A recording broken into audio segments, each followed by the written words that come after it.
Ayan mga kachika, magbubukas tayo ng parcel. Ayan, tingnan natin na magbubukas tayo mga kachika. In-order din ang anak ko. In-order niya. Ayan, ito. Dalawa. Trail mix. Paborito kasi ng asawa ko to. Binabaon niya sa opisina. Kasi mas healthy itong kainin kaysa sa yung mga nabibili sa grocery. May mga maalat. Ito kasi wala siyang alat. Maganda siya. Masarap. Ayan.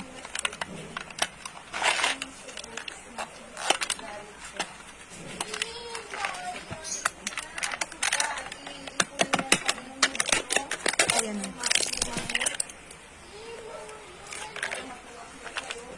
Ayan. Wala siyang lasa. Wala siyang lasa ka mga kasiga. Nakailang order na kami ng ganito. Hindi lang 10. Marami na. Saka yung pistachio. Wala siyang kaalat-alat. Try nyo. Masarap. Hindi kayo magsisikas. Sobrang mahal. Bye, kachika!